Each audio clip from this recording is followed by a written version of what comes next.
परम पावन श्री उपमेति भवप्रपंच कथा श्री सिद्धेश्वरी गुरु भगवंत उनके रचयिता तीसरे प्रस्ताव के अंदर बाल और मनीषी की कथा के अंदर कालज्ञ और विचक्षणा नाम के व्यंतर कपल की बात रजुआत करते हैं। दोनों अलग अलग रूप धारण करके एक्चुअल जो राजकुमार और उनकी पत्नी थे उस दंपत्ति को गुमराह करते हैं। और वहां पर प्रतिबोधक आचार्य भगवंत उस नगर के अंदर पधारने के कारण से दोनों के अंदर पश्चाताप की एक एक अग्नि उत्पन्न होती है।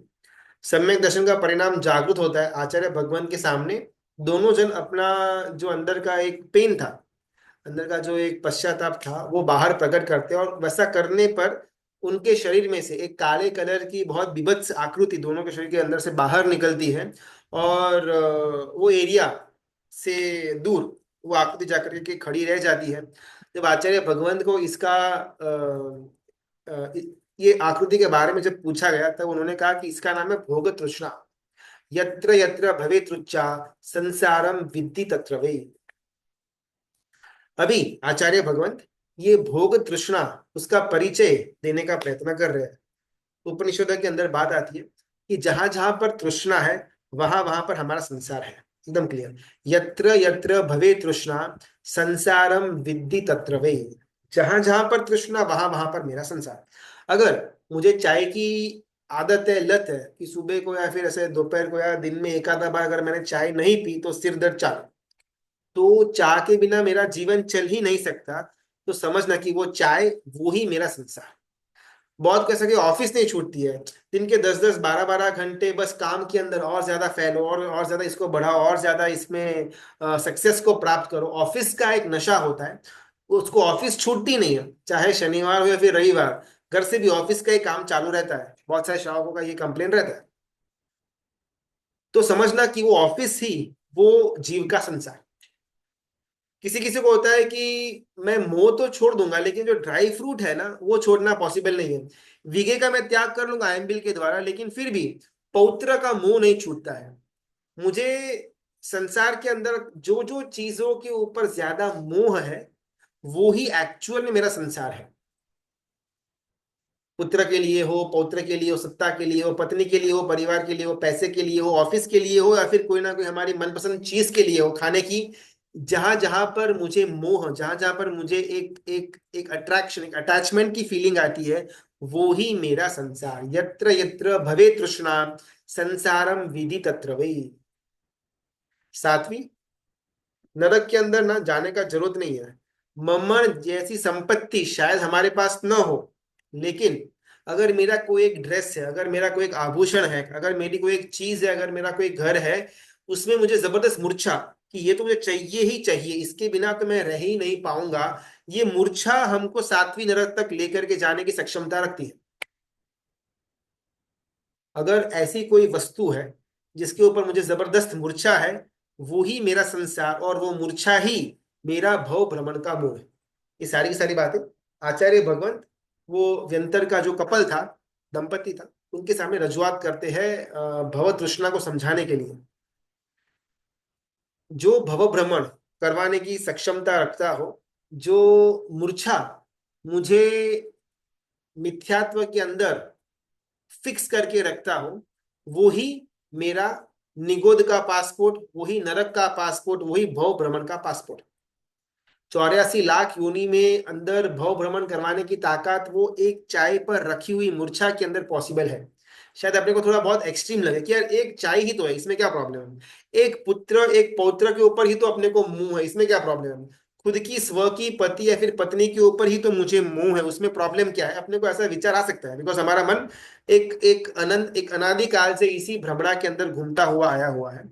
और आज गुरु भगवंत बहुत ही सुंदर ये भ्रमणा को तोड़ने का प्रयत्न करवाएंगे।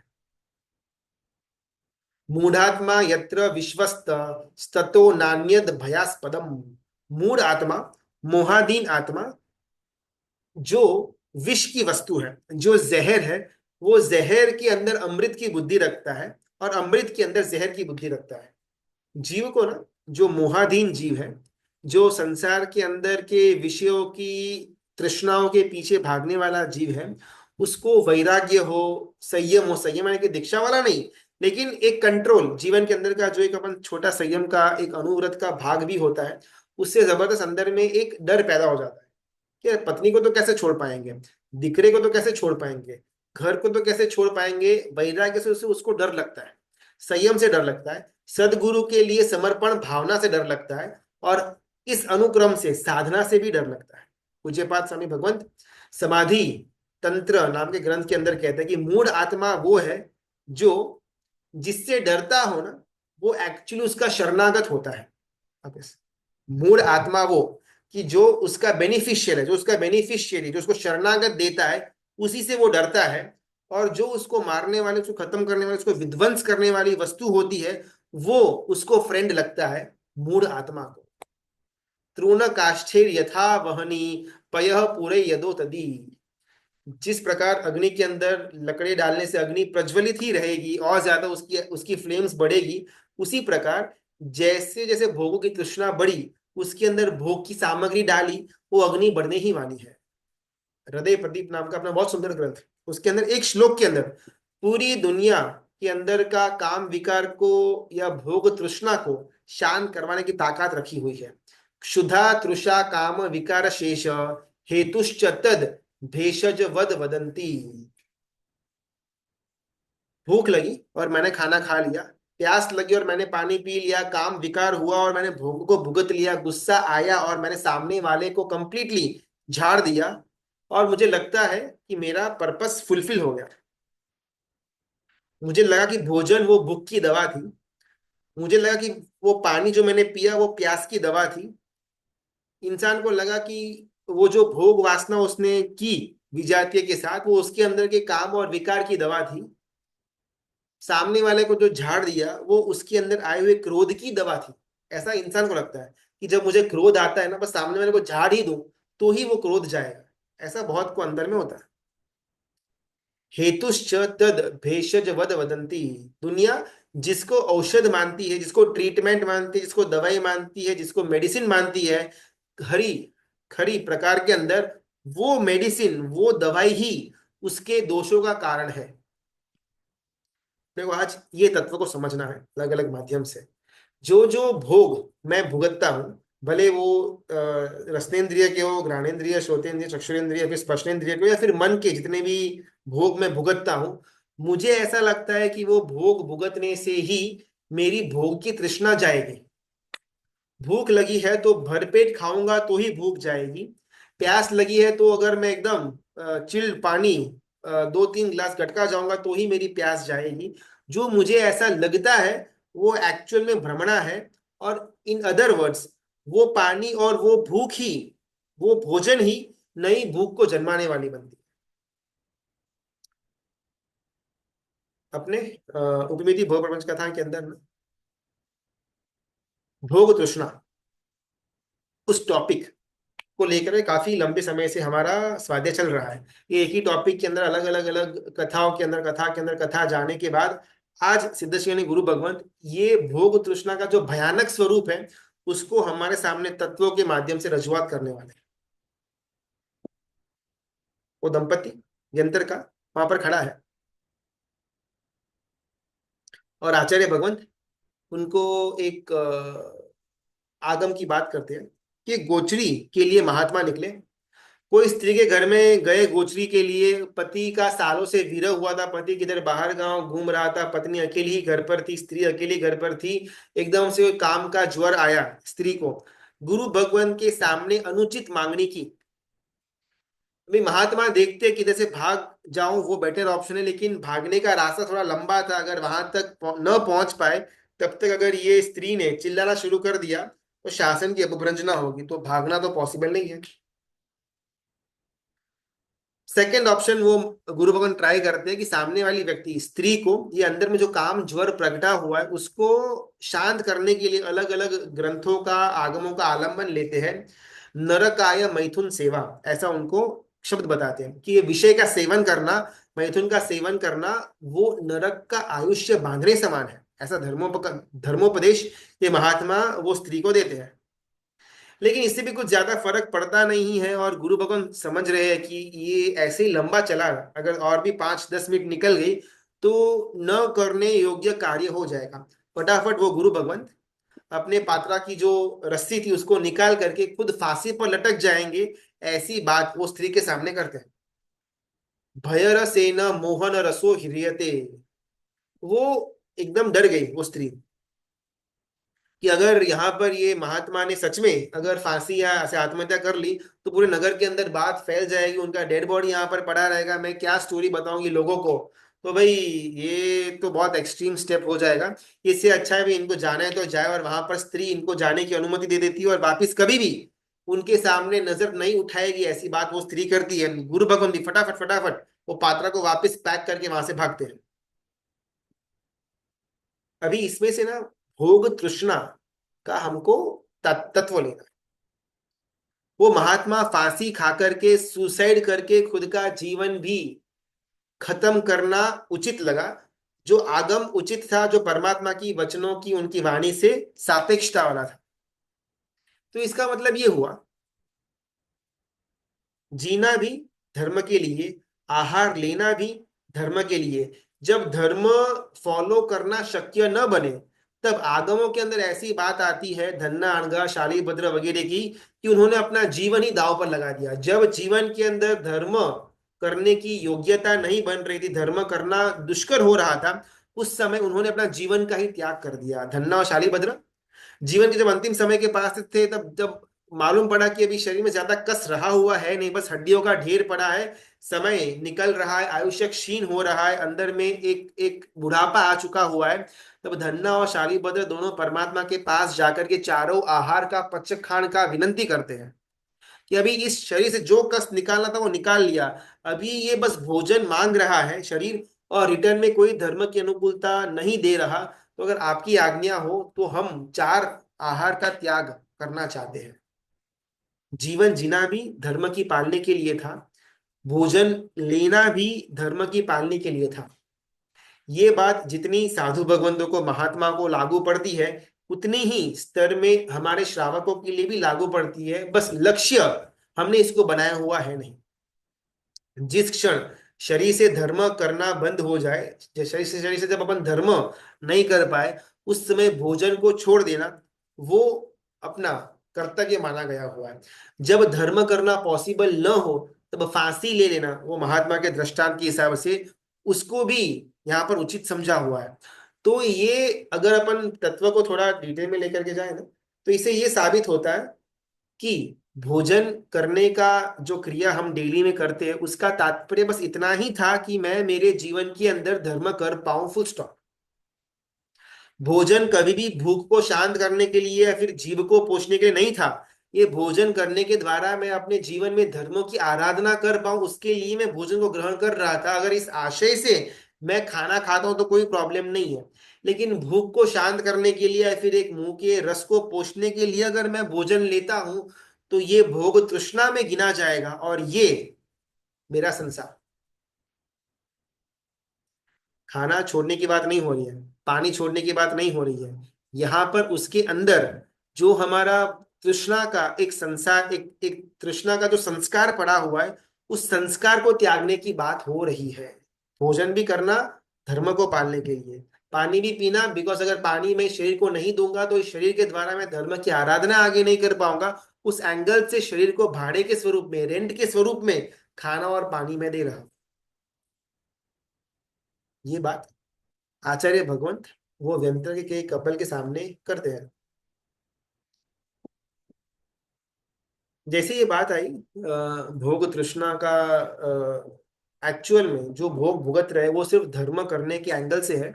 सुख हकीकत में विषय के अंदर है नहीं, वस्तु के अंदर भोग दृष्टि अगर एक बार आ जाएगी तो वो वस्तु हमारा कर्म का बंद करवाएगी। बहुत सुंदर एक टेक्निक आचार्य भगवान समझाते हैं। हमारी अनादिकाल से जो हमारे जीव का मोक्ष नहीं हुआ है उसके पीछे एक बहुत सुंदर मेन रीजन समझाते हैं। बिकॉज कभी ना कभी एक सुज्ञ जीव को, एक संगनीपना वाले जीव को ये विचार तो आएगा कि यार अनादिकाल से मैं भटक रहा हूँ संसार के अंदर, जो बात मुझे शास्त्र के द्वारा समझ में आई, ऐसा तो कैसे पॉसिबल है। कभी ना कभी कोई ना कोई एक समय तो ऐसा आया हुआ होगा जीवन के अंदर जब मुझे संसार असार लगा हुआ होगा, मैंने सही मायने के अंदर दीक्षा ली हुई होगी, लेकिन अब तक वो समय आया क्यों नहीं, और इस बार तो ऐसा क्या ही मैं कर लेने वाला हूं कि वो समय मुझे इस बार आ जाएगा। और वो बहुत सुंदर तत्व बाहर लेकर के आते हैं। थोड़ा समझने का प्रयत्न करो। तीन वस्तु के ऊपर अपन लाइट डालेंगे। एक है ज्ञाता, एक है ज्ञान, और एक है ज्ञेय। वापिस, ज्ञाता, ज्ञान और ज्ञेय। बस इन तीन चीजों के अंदर अंदर हमको हमारा दोष समझ में आ जाएगा। ज्ञाता यानी कि हमारा आत्मा, ज्ञान आत्मा का जो गुण है वो ज्ञान, और ज्ञेय यानी कि बाहर की वस्तु जिसका ज्ञान ये आत्मा कर रहा है। फॉर एग्जाम्पल, ये फोन यहाँ पर पड़ा हुआ है, ये फोन बनेगा ज्ञेय, इसका मैं दर्शन, इसका मैं ज्ञान ले रहा हूं। जो मेरा ज्ञान लेने का गुण है उसको सेकंड नंबर में ज्ञान में रखा हुआ है, और जो ये ज्ञान ले रहा है उसको ज्ञाता की दृष्टि, ज्ञाता के स्टेटस में रखा हुआ है। ज्ञाता, ज्ञान और ज्ञेय। अनादिकाल की हमारी मिस्टेक ये थी कि जो ज्ञान है वो ज्ञान हमेशा ज्ञेय के इर्द गिर्द घूम रहा था। ये फोन कैसा है, ब्लू कलर का है, ये कंपनी का है, ऐसा है वैसा है, बस इसके अंदर घूम रहा था। अगर अगर इस भाव के अंदर हम हमारे ज्ञान की जो दृष्टि है वो ज्ञेय से दूर ज्ञाता की तरफ डाल दे, हमारा काम हो जाएगा। हमारा जो ज्ञान का गुण है वो जो बाहर के पदार्थों को जानने के लिए हमारा पूरा का पूरा समय निकल जाता है, चाहे वो पैसा हो, परिवार हो, किसी का रूप हो, कोई पुद्गल हो, कोई वस्तु हो, जिसके अंदर अनादिकाल से अपन फंसे हुए हैं। अगर इस भाव में पुरुषार्थ करके हमारा वो जो ज्ञान का गुण है वो यहाँ ज्ञेय के ऊपर न जाते हुए ज्ञाता के ऊपर आना शुरू कर दे, हमारा मोक्ष इजी। ये खाने की चीज है, ये भोगने की चीज है, ये देखने की चीज है, ये सुनने की चीज है, स्पर्श की चीज है, ये सोचने की चीज है, ये भोगों को भुगतने की चीज है। ये जो बार बार हम ज्ञान ले रहे हैं ज्ञेय के पास से, अगर उसमें अपन अवरोध पैदा करके ये ज्ञान को ज्ञाता की तरफ लेकर के चला जाए कि भाई ये सब महसूस करने वाला है कौन अंदर में, और जब वो ज्ञान खुद आत्मा के अंदर आ जाएगा, हमारा मोक्ष का मार्ग एकदम सरल हो जाएगा। फिर ये भोग क्या, तृष्णा क्या, ये विषय क्या, ये कषाय क्या, एक भी चीज के ऊपर हमारा ध्यान जाएगा ही नहीं, बिकॉज हमने हमारा ज्ञान वहां पर स्टॉप करके सिर्फ ज्ञाता की तरफ उसकी दृष्टि रखी हुई।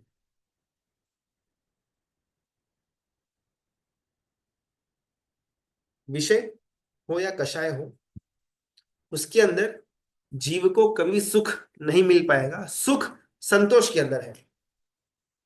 आचार्य भगवान समझाते हैं कि 9 कटोरी रस पीने से सुख की अनुभूति नहीं होगी।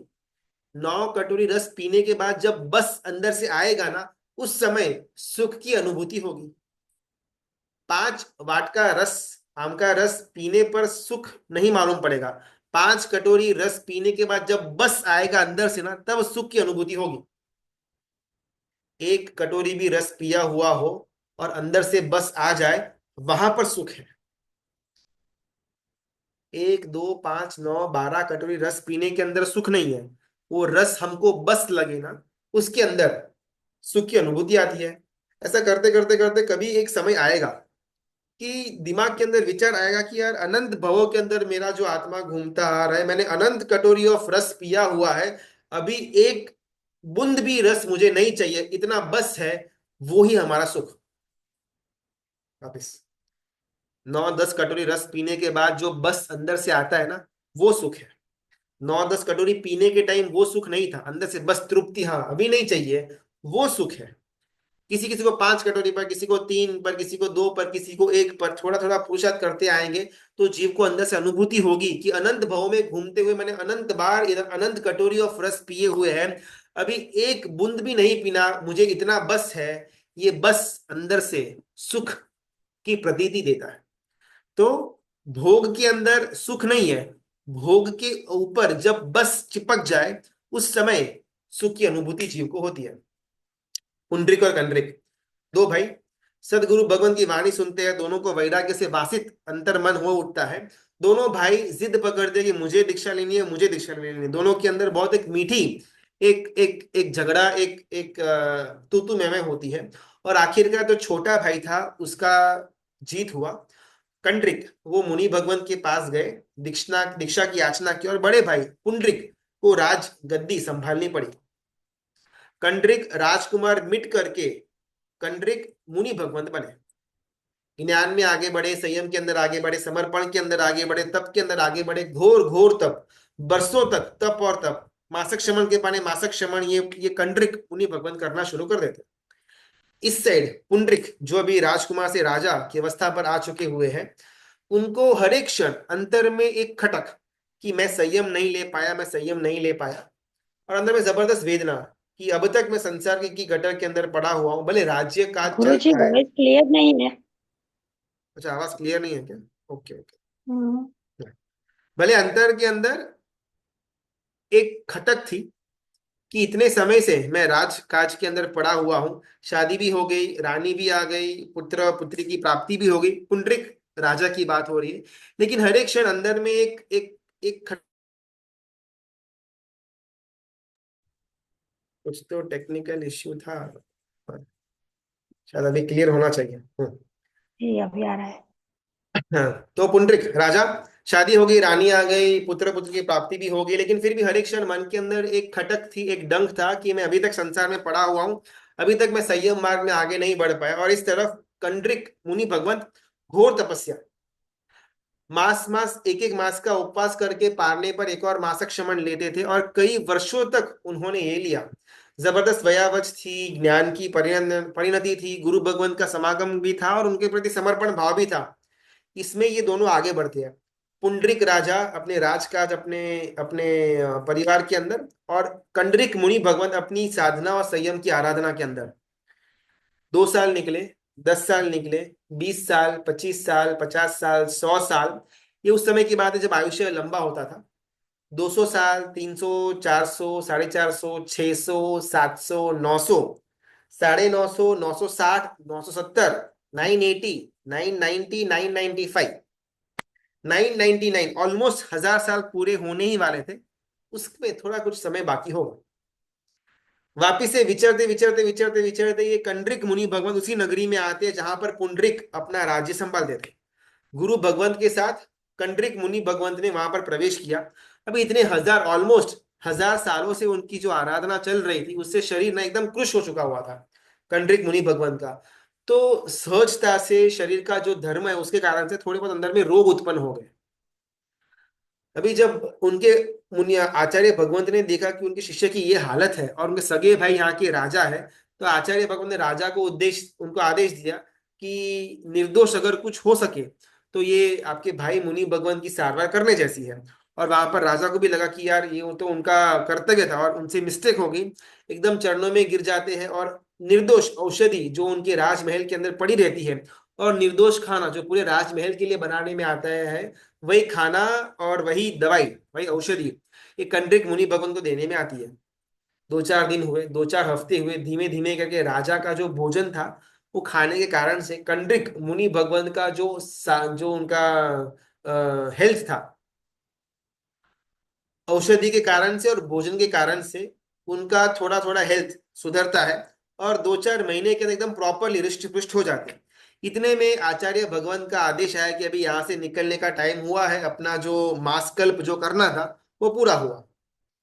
और वहां पर कंड्रिक मुनि भगवान कहते हैं कि अभी भी कुछ ना थोड़ी बहुत ना शरीर के अंदर वीकनेस पड़ी हुई है, एक एक अगर आप मैं विनंती करता हूँ, अगर आप आज्ञा दे तो कुछ टाइम मैं यहाँ पर रुक जाता हूँ। मेरा भाई ही राजा है, तो ऑब्वियसली उनके भक्ति भाव के अंदर तो कोई कमी होगी नहीं, यहाँ पर थोड़ा समय और रुकूंगा तो शायद बॉडी में वापस वो एनर्जी आ जाएगी, सत्व आ जाएगा, शक्ति आ जाएगी, फिर मैं आपको कैचअप कर लूंगा, आप आगे बढ़ो विहार के लिए। आचार्य भगवान भी सोचते हैं कि इतना लंबा 1000 साल से तपश्चर्या कर रहा है, थोड़ा बहुत अगर शरीर के लिए इसको रुष्ट पुष्ट करने के लिए कुछ भोजन ले भी रहना कोई प्रॉब्लम नहीं है। गुरु भगवान की अनुमति दे देते हैं। अपने को भोग तृष्णा कितनी भयंकर चीज है, वो ये कथा के माध्यम से समझने का प्रयत्न करना है। कंड्रिक मुनि भगवंत वहां पर रुके, 1 हफ्ता आचार्य भगवंत के निकले हुए 1 हफ्ता हुआ, 2 हफ्ता हुआ, महीना भर हुआ, 2 महीना हुआ। अभी तो ये कंड्रिक मुनि भगवंत डेली राजाशाही भोजन और उनकी औषधि खा खा कर एकदम एकदम हेल्दी हो चुके हुए थे। वो जो उनका भाई था पुंडरिक राजा, उनको लगा कि अभी इनको थोड़ा अपने को याद करवाना पड़ेगा कि इनका आचार है क्या। और ये पुंडरिक राजा आते हैं अपने भाई मुनि भगवान के पास, जो राजमहल के अंदर ही रुके हुए थे, कि ओहो हो, क्या आपका तो चारित्र है, क्या आपके अंदर की उपाधि ये था, इतना सुंदर आप तप आराधना करने के बाद इतने कम समय के अंदर एकदम हेल्दी हो गए, अभी आपका विचरण किस तरफ का रहेगा। तो इनको डाउट आ गया कंड्रिक मुनि भगवान को कि भाई ये यहाँ से मुझे भगाने की बात हो रही है, और समझ भी गए। और बोलते बस कल या परसों जहां पर मेरे गुरु भगवान होंगे वहां पर मुझे पहुंचने की इच्छा तो है। और पुंडरिक वापिस उनको वंदन करके बहुत ही विनय पूर्वक आदर पूर्वक वहां से विदाई लेता है। एक दो दिन के अंदर वो कंड्रिक मुनि भगवान भी वहां से विहार करके वापस अपने गुरु भगवान के साथ ज्वाइन हो जाते हैं। लेकिन इस बार प्रॉब्लम क्या हुआ, उनका मन वहां पर चिपक गया राजा और राजा के महल के अंदर। आचार्य भगवान तो विहार करके अलग अलग गांव नगर शहर के अंदर घूमते थे, रास्ते में कुछ गोचरी मिली तो ठीक, न मिली तो भी ठीक, इस अवस्था के अंदर उनका विहार हो रहा था। कंड्रिक मुनि भगवान जो इतने सालों से हजार हजार सालों से जो मासक शमन कर रहे थे, उनके कारण से उनके अंदर सहजता से खाने के लिए लोलुपता नहीं होनी चाहिए, लेकिन राजा के घर पर जो भोजन इतने थोड़ा समय के लिए किया उस कारण से अभी उसकी आदत लग गई। तो यहाँ गोचरी के अंदर बिहार के अंदर जो रूखा सूखा खाना मिलता था कभी वो भी नहीं मिलता था। उस अवस्था को ये इतना इजीली अडॉप्ट नहीं कर पा रहे हैं कंट्रिक मुनि भगवंत। तो वापस से उन्होंने अपने आचार्य भगवान को विनंती की कि अभी भी थोड़ा ना बॉडी के अंदर प्रॉब्लम वापस शुरू हो गया लगता है, तो अगर आप अनुमति दो तो मैं जाऊं वहां पर पुंडरीक राजा के पास, वहां पर वापस छोटा मोटा मेरा थेरेपी या कोर्स करा करके मैं वापस आपके साथ ज्वाइन हो जाता हूँ। आचार्य भगवान ने देखा ओके कोई प्रॉब्लम नहीं है, जाओ। कंड्रिक मुनि भगवान एकाएक वापस राजमहल के अंदर आ गए, और पुंडरिक मुनि भगवान अहो भाव के द्वारा, आहा क्या बात है, आप वापिस हमको आपका दर्शन करने का मौका मिला, आप प्लीज अंदर आइए। सारवार होती है, दो चार दिन हुए, दो चार हफ्ते, वापिस एकदम हेल्दी होना शुरू हो गए कंट्रिक मुनि भगवान। पुंडरिक वापिस उनके पास गए, ओहो क्या आपकी आदेयता, क्या आपका ज्ञान, क्या आपका संयम। अभी मेरे ख्याल से अभी, आवाज नहीं आ रही है। अच्छा ऐसा है क्या, अभी क्लियर है क्या?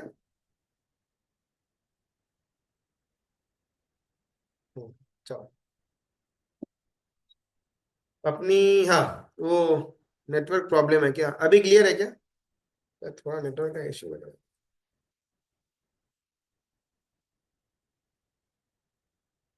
अच्छा चलो, कंड्रिक मुनि भगवंत राजमहल के अंदर वापिस सेकेंड टाइम आए, दो तीन हफ्ता रुके हाँ हुए। गुरुजी। तो टेक्निकल इश्यू कॉल लग रहा है, ठीक है चलो। कंड्रिक मुनि भगवान सेकेंड टाइम आते हैं, दो तीन हफ्ते तक रुकते हैं। पुंडरिक ने उनकी बहुत सुंदर व्यावस किया, सार संभाल की, और वापिस उनको याद दिलाने चाहते हैं कि शायद आपके गुरु भगवत आपका वेट कर रहे होंगे, आपको जाना चाहिए। ये निकलते कंट्रिक वापिस से वो का वो, वहां पर जाने के बाद अभी मन में इतना ज्यादा फीलिंग अच्छा नहीं आ रहा है। कंट्रिक रिटर्न आते हैं, उद्यान में आकर के राजा के राजमहल के सामने जो उद्यान था वहां पर ये कंट्रिक मुनि भगवान पधारते हैं, अपने हाथ में जो भी उपदी थी, जो थैला था, जो ओघा वगैरह था, वो ऊपर पेड़ की डाली पर लटका करके नीचे तृण यानी कि घास ग्रास के ऊपर आराम से सोए हुए हैं कंट्रिक मुनि भगवान। कुंतिक राजा को ये न्यूज पहुंचा सेवक के द्वारा कि उनके जो भाई महाराज है वो यहाँ पर पधारे हुए। भागा भागा ये पुंडरिक राजा उनके पास गया, और उनको विधिवत वंदन करने के बाद उनकी शाता पूछता है, और उद्यान के अंदर आकर के देखा कि यार ये तो बहुत विचित्र परिस्थिति है। उनका होगा, उनका जो सामान जो उपरी थी वो तो सब ऊपर पेड़ के ऊपर लटका करके रखी हुई है, और ये तो भाई साहब यहाँ पर आराम से सोए हुए हैं घास के ऊपर। पुंडरिक एकदम शॉक हो गए। लेकिन फिर भी ये दशा के अंदर भी उन्होंने अपने भाई महाराज को वंदन विधिवत भी किया और बोला कि आप धन्य हो, आप कृत पुण्य हो, आपके जैसा दुर्लभ संयमी पुण्य से ही मिलता है। अनंत काल में मिले ऐसा संयम आपने पाला हुआ है, आपकी खूब खूब अनुमोदना। अभी कंड्रिक जो है वो ये सब सुन सुन कर थक गया हुआ था। उसको उसने बोला देखो भाई ये सब बोलने का कोई अर्थ है नहीं, अभी मुझे संयम के अंदर कोई मन नहीं बसा हुआ है।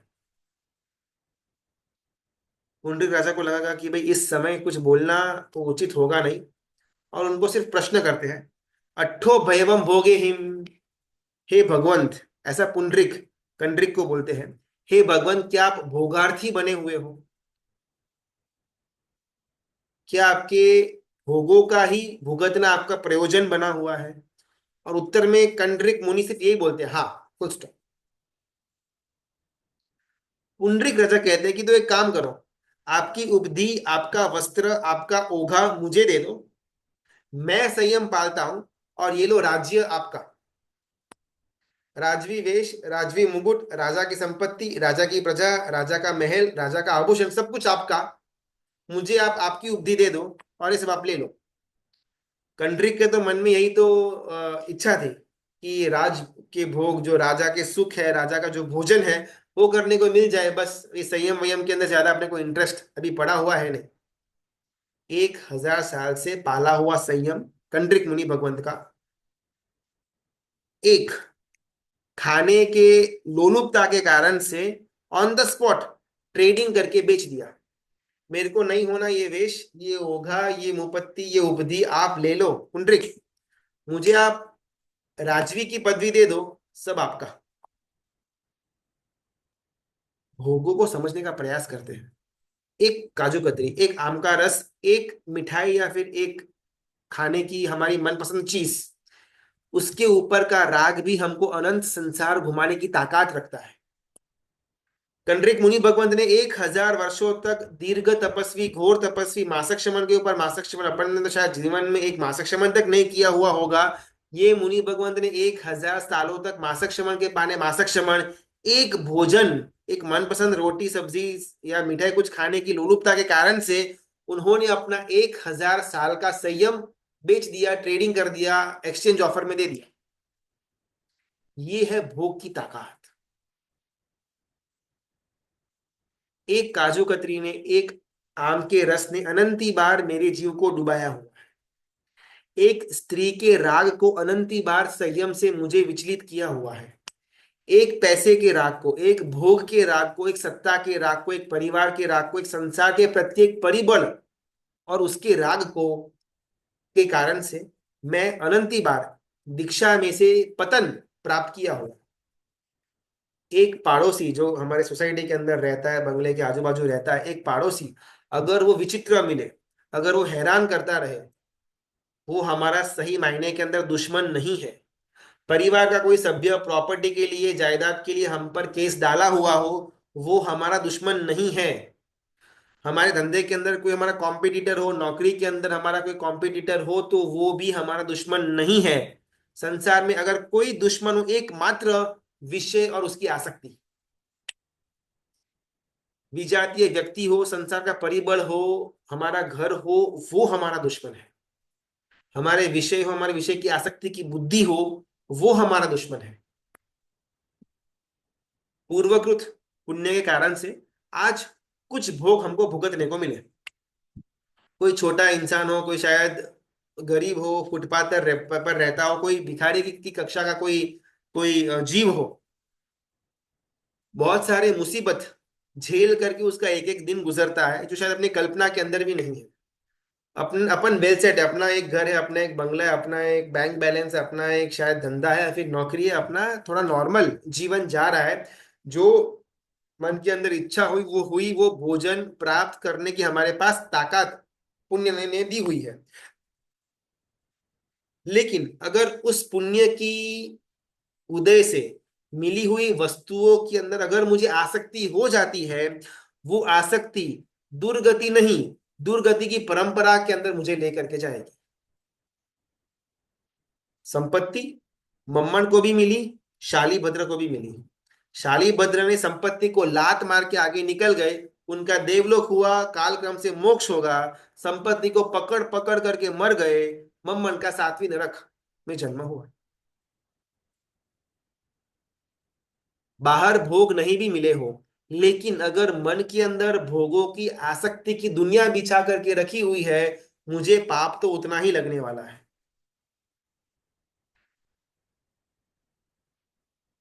और इस तो क्लियर है। अच्छा, भोग के पीछे भागने पर, उसके पीछे अंधापन आने के कारण से मेरे जीव की अनंत भवों के अंदर दुर्गति की परंपरा चली हुई है। यहाँ पर आगम ग्रंथों के अंदर ना बहुत सुंदर बात आती है उत्तरायण सूत्र के अंदर। भोगे भोज्या वमीता च, हमें मेरा भविष्य बहुत अच्छा हो, स्वर्णिम मुझे भविष्य दिखता हो, सदगति अगर मुझे चाहिए, मोक्ष अगर मुझे मेरे हाथ में चाहिए, या फिर मैं उसके नजदीक कितना पहुंचा हुआ हूं, इसका मापदंड, इसका बैरोमीटर क्या। तो आगम ग्रंथ के अंदर उत्तरायण सूत्र के अंदर परमात्मा फरमाते हैं, मिले हुए भोगों को अगर लात मारने की ताकत मेरे अंदर है, तो मेरा मोक्ष बस हाथ वैद के अंदर पड़ा हुआ है। मिले हुए भोगों को अगर मैं पकड़ करके रखने का प्रयत्न करता हूं, मेरा मोक्ष बहुत दूर है। नहीं मिला हुआ भोगों के लिए अगर मैं मेरे मन के अंदर आसक्ति तृष्णा रखता हूं, मेरा मोक्ष बहुत दूर है। और चाहिए वो भव भ्रमण है, बस हो गया वो मोक्ष है। और चाहिए वो कंड्रिक है, बस हो गया ये पुंडरिक है। और चाहिए वो मम्मण है, बस हो गया ये शालीभद्र है। और चाहिए ये शुभुम चक्रवर्ती है, बस इतना हो गया इसका नाम भरत चक्रवर्ती। और चाहिए उसका नाम है सोमिल, बस हो गया उसका नाम गज सुकुमार। और चाहिए इसका नाम गोशाला, बस हो गया उसका नाम गौतम स्वामी। जहां संपत्ति के अंदर बस आ गया, वो शालीभद्र बना। जो ममत्व के अंदर, महत्व के अंदर बस आ गया, वो गौतम बन गया। जहां राज्य के अंदर बस आ गया, प्रॉपर्टी के अंदर बस आ गया, बिजनेस के अंदर बस आ गया, वो भरत चक्रवर्ती बना। जहां पर भोगों के अंदर बस आ गया, वो पुंडरीक बना। कंडरिक हो, गौशाला हो, शुभम चक्रवर्ती हो, या मम्मर सेठ हो, इन सब की कथा के अंदर सार इतना ही है, और चाहिए। और चाहिए का अर्थ है भोग तृष्णा। और चाहिए का अर्थ है मृग तृष्णा। मृग तृष्णा है कि अपन रोड पर जाते कहीं पर अपने को दिखता है कि यहाँ पर पानी है, लेकिन जब पास में जाकर के देखते हैं तो वहां पर तो कुछ था ही नहीं, मिट्टी था या फिर वो रोड ही ऐसी थी। उसको मृग जल, मृग तृष्णा कहते हैं। और चाहिए और चाहिए और चाहिए, इसको एक और भाषा के अंदर भोग तृष्णा भी कहते हैं। दूर से देखा पानी था, गया गया गया गया, पास में आया गया और मालूम पड़ा कि ये तो पानी था ही नहीं, ये मृग तृष्णा। दूर से देखा कुछ नहीं था, जैसे जैसे जैसे मैं पास में गया, मुझे पानी और क्लियर दिखा, मैं पास में जाता गया जाता गया जाता गया, और भी ज्यादा पानी क्लियर होता गया, लेकिन वहां पर पानी तो था ही नहीं। इसका नाम है भोग तृष्णा। मृग तृष्णा का कारण है धूप। रात में कभी भी मृग तृष्णा होती नहीं है, वो दिन में दोपहर के टाइम पर ही हमको ऐसा आभास होता है। भोग तृष्णा का कारण है अंधकार। मृग तृष्णा अंधेरे के अंदर नहीं हो सकती है, भोग तृष्णा ज्ञान के उजास के अंदर नहीं हो सकती है। मृग तृष्णा पशु को मारती है। कोई हिरण का बच्चा है, ये प्यास के कारण से मृग जल में यहां से वहां भागता भागता भागता भागता, वो गर्मी के अंदर अपना जीवन पूरा कर देता है। मृग तृष्णा वो पशु को मारती है। भोग तृष्णा मानव को और देवों को मारती है। मृग तृष्णा के अंदर, अंदर में जो धारा हुआ है ना, वो नहीं मिलता, और इसके लिए वो जीव दौड़ता रहता है। भोग तृष्णा के अंदर, अंदर में जो धारा हुआ है वो मिल जाता है, लेकिन फिर भी इंसान दौड़ता रहता है। आपने आपसे पूछकर देखो, 10 साल पहले जब अपन ने धंधा या फिर नौकरी शुरू किया हुआ था, हमारा एक टारगेट होगा, बस इतना अपने को मिल जाए ना, अपन वेल सेटल कहे जाएंगे। शायद 2 साल 5 साल में हमको उतना मिल गया, लेकिन एट द सेम टाइम हमने हमारा टारगेट रिवाइज कर दिया। भोग तृष्णा के अंदर धारा हुआ मिलने पर भी दौड़ते रहे, उसका नाम भोग तृष्णा। मृग तृष्णा के अंदर ना आंखों में भ्रम पैदा होता है, भोग तृष्णा में आत्मा के अंदर भ्रम पैदा होता है। मृग तृष्णा ज्यादा से ज्यादा वो हिरण के बच्चे को एक भव का मृत्यु दे पाएगी। भोग तृष्णा मनुष्य को अनंत भव का मृत्यु देने की ताकत रखती है। कंड्रिक भोग तृष्णा के वश बने। जब कोई विषय को आकर्षित होकर के, जब उसके बारे में अंदर से प्राप्त करने का पुरुषार्थ अपन करते हैं, हम कंड्रिक बनते हैं। जब कोई दीक्षा लेता हो अरे दीक्षा में तो कोई ज्यादा दम रखा नहीं है। कंट्रिक मुनि का एग्जाम्पल तो देखो, 1,000 साल तक इतना सुंदर संयम पालने के बाद भी कुछ भी उनका बाहर कोई शुभता वाला पर्याय आया हुआ है नहीं, तो भी अपना कुछ काम है ही नहीं। नैश्चिक स्तर से कथा को अगर अपन आगे लेकर के जाए ना, पुंडरिक वो राज्य को त्याग करके संयम के पाथ पर आगे निकलते हैं, और यहाँ पर कंड्रिक राज्य को संभालते हैं। वो तो सेकेंडरी था, उनको मेन उनका आशय था भोजन करना। एक ही रात के अंदर इतना भोजन करते हैं कि इतना साल का उनका एक तो अंदर का आहार सेना को दबा करके रखा हुआ था। प्लस अभी ये जो रिसेंटली 2 बार राजा के वहां पर रुकने का अवकाश बना हुआ था, उस समय खाने की जो एक आदत बन चुकी हुई थी, उस कारण से without any limit, without any control, ये कंड्रिक मुनि तो गए, राजा कंड्रिक राजा पूरी रात खाने के अंदर व्यस्त रहते हैं। सुबह को जबरदस्त पेट में दर्द उत्पन्न हुआ, उसी समय उनका जीव वहां से निकल गया, 7वीं नरक के अंदर जन्म लेता है। ये है भोग की ताकत। 1,000 सालों का संयम का पर्याय ऑलमोस्ट। मासक शमन के पाने मासक शमन, आराधना, गुरु भगवान को समर्पणता, ज्ञान का स्वाध्याय के अंदर लयलीनता। लेकिन एक बार वो राजा के घर का भोजन चखा, आदत बन गई, गया काम से। हमको कभी भी अगर चाय की हमको हैबिट हो, या फिर हमारी मनपसंद स्वीट खाने की हैबिट हो, या ऐसा कोई अपना जो अ, विशिष्ट वृत्तियों को पोषने वाला भोग तृष्णा का कोई भी तत्व हो, पदार्थ हो, उसमें हमको क्या ये कंड्रिक का विचार आता है। उस कंड्रिक मुनि भगवंत जो अभी तो राजा बने, उस कंड्रिक राजा को एक बार भोजन के अंदर की आसक्ति ने 7वीं नरक तक लेकर के जाने का सामर्थ्य रखा। मैं मेरे इस 25-50 साल के जीवन के अंदर प्रतिदिन भोगों को पोषने के लिए ही भोजन करता हूं, मेरी कौन सी गति होने वाली है।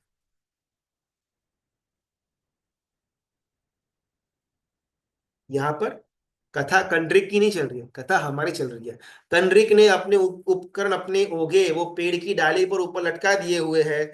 हमने भी हमारे उपकरण, धर्म के उपकरण, फिर चाहे वो सामायिक के हो या फिर पूजा के हो, हमने उसको मालिये पर रख दिया हुआ है।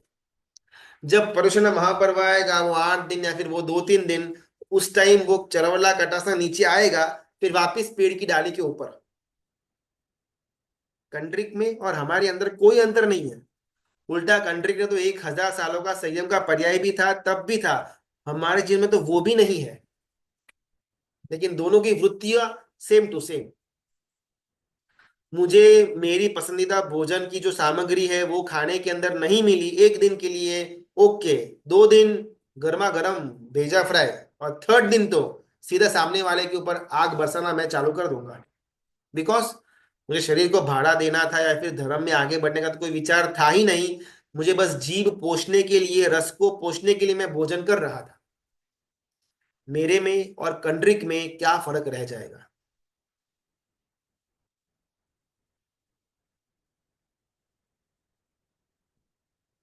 जब जब भोगों को भुगतने की बात आए ना, तब तब एक बार ये कंड्रिक मुनि भगवंत का जो जो उदाहरण है, इनकी जो जीवन कथा है, उसको आंखों के समक्ष लेकर के आना। एक बार के भोजन के पीछे की हुई आसक्ति 7वीं नरक तक लेकर के जाती है। जीवन के 50-50 सालों तक इंटू 3 टाइम्स अ डे की हुई भोजन की आसक्ति मुझे कौन सी दुर्गति के अंदर लेकर के जाएगी। चलो यहाँ से डायरेक्टली 7वीं तक तो नहीं जा पाऊंगा, लेकिन वहां से बाहर निकलने के बाद तो पॉसिबल है या नहीं है।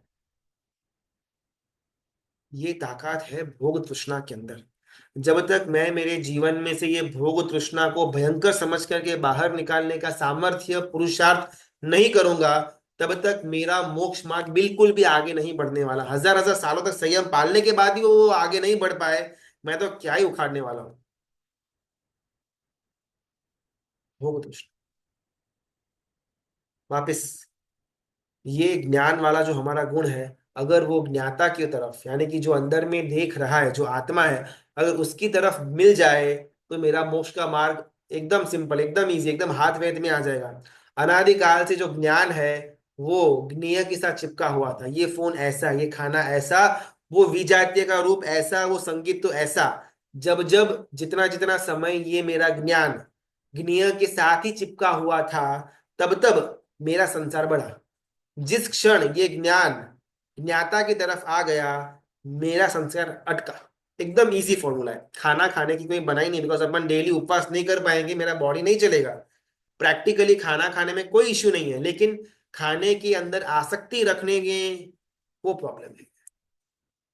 पानी के अंदर आसक्ति रखेंगे, वो प्रॉब्लम है। चाय के अंदर आसक्ति, प्रॉब्लम। पैसे के अंदर आसक्ति, प्रॉब्लम। परिवार के अंदर आसक्ति, प्रॉब्लम।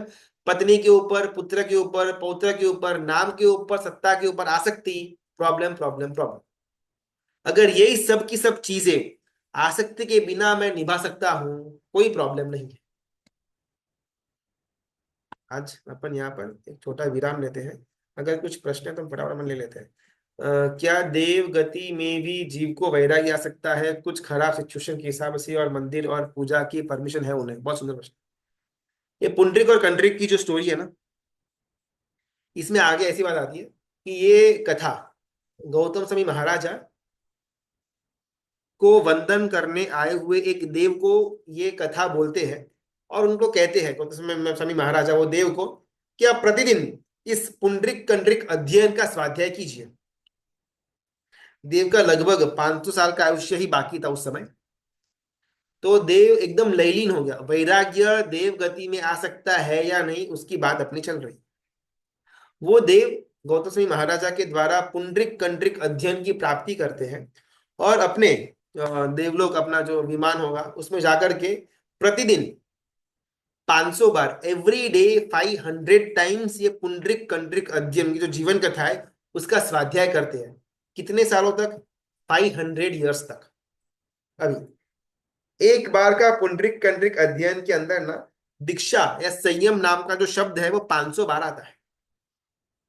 इस कारण से देव का एक दिन के अंदर 500 बार एक स्वाध्याय, into 500 times per day, into 365 days per year, into 500 years, इतना बार संयम संयम संयम संयम संयम, दीक्षा दीक्षा दीक्षा उनके मुंह पर आया। जिस कारण से वो देव जो ये अध्ययन कर रहे थे, वो देव का जब वहां पर आयुष्य पूरा हुआ, यहाँ पर जब उनका वापिस मनुष्य लोक के अंदर जन्म हुआ, उनका नाम रखा गया वज्रस्वामी। जो बचपन 6 महीने के अंदर ही पिता मुनि भगवान के साथ रहना शुरू कर देते हैं, और जो राजा के सामने ओघा लेकर के नाचते हैं 6-7 साल की उम्र के अंदर, वही वज्रस्वामी के पूर्व भव के अंदर जब देव थे, तभी ये पुंडरीक कंडरीक अध्ययन करने के द्वारा अंदर में जबरदस्त वैराग्य प्रगटा। लेकिन वैराग्य को पालने की ताकत देवगति के अंदर नहीं है। वैराग्य को वो संस्कृत किया, जिस कारण से जैसे अगला भव आया, मनुष्य का भव, उनके पारने के अंदर से ही उनको दीक्षा का, वैराग्य, संयम की धारा बहुत सहज स्पर्शता हो गई, बिकॉज ये उस भव के अंदर घूटा हुआ था। तो देवगति के अंदर भी वैराग्य घूट सकते हैं, लेकिन आचरण में लेकर के आना बिल्कुल भी पॉसिबल है नहीं। चाहे वो सौधर्मेंद्र हो, चर्मेंद्र हो, शक्रेंद्र हो, या फिर किसी भी देवलोक का इंद्र क्यों ना हो, किसी भी इंद्र के पास ताकत नहीं कि चारित्र तो बहुत दूर की बात, एक नौकार का पचखान भी वो कर पाए, ये ताकत किसी भी देव के पास नहीं। तो वैराग्य संयम तो मतलब नेक्स्ट टू इम्पॉसिबल। लेकिन वहां पर रह करके परमात्मा की वाणी का श्रवण करके, स्वाध्याय करके, वो जीव अपने अंदर, देव का जीव अपने अंदर वैराग्य के संस्कार को जन्मा सकता है। लेकिन ये बहुत दुष्कर। क्यों? हमारे पास आज यहाँ पर क्या है? फोन है, थिएटर है, घूमने फिरने की आइटम्स है, थोड़ा बहुत अपने पास सुख के साधन है घर के अंदर। इसकी कंपैरिजन में देवलोक का जो सुख का साधन है वो अकल्पनीय है। अपने यहाँ पर इस छोटे मोटे सुख के साधनों के अंदर भी अपन इतने रचे मचे हुए रहते हैं कि 4-4 महीने तक गुरु भगवंत अगर चातुर्मासार्थक विराजमान है, हमारा उनके प्रवचन सुनने के अंदर कोई रस नहीं होता। हुआ तो भी थोड़े टाइम के लिए अपन गए, प्रवचनार्थ तक अपन गए, फिर बाकी हमारा चातुर्मास पूरा हो गया। ये छोटे मोटे भोगों के अंदर भी अगर अपन इतने डूब जाते हैं कि यहाँ पर साधु भगवान, साधु जीवन जो भी विराजमान है संघ के अंदर, उनका प्रवचन, स्वाध्याय, ज्ञान, वैराग्य लेने की हमारे अंदर कोई दृष्टि है ही नहीं। अगर यही जीव मर करके देवलोक में जाएगा, जहां पर भोग की सामग्री असंख्य अनंत है, उस समय वहां पर मैं किसी तीर्थंकर परमात्मा के वचन सुनूं, श्रवण करूं, स्वाध्याय रखूं, वैराग्य को अंदर जन्माऊं संस्कार के अंदर, बहुत दुष्कर। इसीलिए भले हमारा जो जीवन है, जो हमारा शरीर है, देव गति के कंपैरिजन में हमारा शरीर निचली कैटेगरी का है, लेकिन फिर भी ये भव को उत्तम भव माना गया, बिकॉज इस भव में सातत्य पूर्वक हम मोक्ष मार्ग में आगे बढ़ने का प्रयत्न कर सकते हैं। परमात्मा की पूजा वगैरह तो बहुत सुंदर कर सकते हैं, बिकॉज जब किसी भी तीर्थंकर परमात्मा का जन्म होता है तो जन्म कल्याणक, जन्म अभिषेक मेरु पर्वत के ऊपर, अलग अलग जन्म कल्याणक के समय सब देव इंद्र वगैरह मिल करके नंदीश्वर द्वीप जाते, अट्ठाई महोत्सव करते, वो सब एकदम सुपर कर सकते हैं, उसमें कोई प्रॉब्लम नहीं है। प्रवृत्ति का धर्म देवलोक के अंदर है, निवृत्ति का धर्म देवलोक के अंदर बिल्कुल भी नहीं है, और महत्वता निवृत्ति के धर्म की ज्यादा। पुंडरीक और कंडरीक की कथा का, हाँ अपन कुछ ना कुछ ट्राई करेंगे, मिल सकता है। आपने एक बार वो नितिन भाई को मैसेज करना, वो शायद प्रॉपरली पीडीएफ भेज देंगे आप। महाराज साहब राजा के घर रह सकते हैं, कहाँ सुना था, राजपिंड कलपता नहीं है, लेकिन ये किसको कलपता नहीं है? पहले तीर्थंकर परमात्मा के शासन के जितने भी साधु साधु जी भगवंत हैं, और आखिरी तीर्थंकर परमात्मा के जितने भी साधु साधु जी भगवंत हैं, उनको राजपिंड नहीं कलपता। राजपिंड यानी कि राजा के घर का गोचरी हो या पात्रा हो या उपदी हो, बिल्कुल भी नहीं कलपता है। लेकिन बीच के 22 तीर्थंकर परमात्मा के शासन में आए हुए साधु साधु जी भगवंतों के लिए राजपिंड कल्पना ऐसा कोई रूल नहीं था। अगर वो चाहते तो राजा के वहां पर रुक सकते थे, वहां पर गोचरी या वहां पर अगर स्थायी भी होना था हो सकते थे। बीच के 22 तीर्थंकर परमात्मा के टाइम के अंदर इतना ज्यादा चुस्तता वाला संयम का आग्रह नहीं था, बिकॉज उस समय के जीव रुजु और प्राज्ञ थे, उनको बोलना नहीं पड़ता था, सहजता से उनके अंदर ये समझ थी। तो बीच के 22 तीर्थंकर परमात्माओं के शासन के अंदर आए हुए पंच महावतधारी गुरु भगवंतों को श्वेत कपड़े ही पहनना कोई आग्रह नहीं था, कोई रेड पहने, कोई पिंक पहने, कोई ऑरेंज पहने, नो प्रॉब्लम। 4 मास में उनको विहार करना कोई ऐसा आग्रह नहीं था। अगर उनकी इच्छा हो तो एक एक जगह पर 1 साल, 1 लाख साल, 1 करोड़ साल तक भी वो रह सकते थे। तो थोड़े रूल्स अलग थे। तो जो पुंडरिक कंडरिक नाम का जो अपना अभी कथा हुई, वो 24वें तीर्थंकर परमात्मा की बात नहीं है, उनके पहले के तीर्थंकर परमात्माओं के शासन के अंदर ये घटना हुई थी, जिस कारण से इसका अध्ययन गौतम स्वामी महाराजा वो देव को करवाते हैं। तो उस समय राजपिंड को निषेध नहीं माना गया हुआ था, बोल सकते हैं। गुरुजी, जैसे अहिमुत्ता मुनि की बात है तो अहिमुत्ता मुनि भी राजकुमार के बेटे थे ना? करेक्ट। तो फिर गौतम स्वामी जी तो राजा के घर का लेके आए, मतलब गोचरी। ही सुई महाराजा भी अकबर के घर के और गोची के लिए जाते थे, और टू बी फ्रैंक वो तो वहां पर 1.5-2 महीना चातुर्मास के लिए रुकते भी थे। सी, एक होता है सिद्धांत और एक होता है उसका निश्चय। जनरली वो राजपिंड नहीं कलपता, लेकिन अगर केवल ज्ञानी भगवंत हो या फिर ज्ञानी गुरु भगवंत हो, अगर वो समझे, वो जाने कि इसमें लाभ लाभ ज्यादा है, लाभ ज्यादा है अलाभ कम है, तो वो उसमें अनुमति दे भी देते हैं। बहुत सुंदर एग्जाम्पल है इसका, वस्तुपाल और तेजपाल का। आज से लगभग 900 साल पहले ये महापुरुष हो गए, वस्तुपाल और तेजपाल। नहीं सॉरी, 400 या 500 साल पहले की बात है उनकी। तो उस समय शील चंद्र सूर्य ऐसा कुछ गुरु भगवान का नाम है, स्टार्टिंग विद शील, एग्जैक्ट नाम तो नहीं मालूम। वो वस्तुपाल और तेजपाल के जो मम्मी और पापा है, उस समय उनकी शादी नहीं हुई थी। जो कन्या थी, जो वस्तुपाल तेजपाल की जो माता थी, वो किसी बहुत बड़े एक श्रेष्ठी परिवार से आती थी। और जो एक और जो युवान थे, वो एकदम साधारण मामूली एकदम कुछ गरीब घर से आते थे। ये गुरु भगवंत ने देखा उनके ये भाग्य के अंदर, कि अगर इन दोनों की शादी हो जाए ना, तो इनके संतान के द्वारा जिन शासन की जबरदस्त प्रभावना हो सकती है। तो ये जो गुरु भगवंत है, मुनि भगवंत है, वो उनके सामने जब वो स्त्री भी आई वंदन करने के लिए, और कोई एक युवान भी आया वंदन करने के लिए, ये गुरु भगवंत ने उनको बोला कि अगर आप मुझे मानते हो तो आप दोनों शादी कर लो। कभी भी कोई भी गुरु भगवंत किसी श्रावक की शादी के अंदर शामिल होंगे? बिल्कुल भी नहीं। उससे आगे बढ़कर के गुरु भगवान कहते हैं कि आप लोग अभी कभी भाग जाओ, आपके घर पे मानेंगे नहीं, ये मुझे मालूम है, लेकिन आपकी शादी होना आवश्यक है। तो उसी टाइम वो स्त्री और वो पुरुष दोनों भाग जाते हैं, शादी कर लेते हैं, अपने संसार की शुरुआत करते हैं, और उनके संतान के रूप में वस्तुपाल और तेजपाल अपने को मिलते हैं। तो ये आउट ऑफ द कॉन्टेक्स्ट है, ये जो गुरु भगवंत ने किया ना, वो उचित तो नहीं था। लेकिन ज्ञानी गुरु भगवंत लाभालाभ को देख करके कभी कभी कभार रूल्स को थोड़ा अपवाद के अंदर भी लेकर के जा सकते हैं। तो गौतमी महाराजा का जो हुआ था, वो अपवाद के अंदर अपने को लेना चाहिए। एक प्रश्न, एक तो प्रश्न था।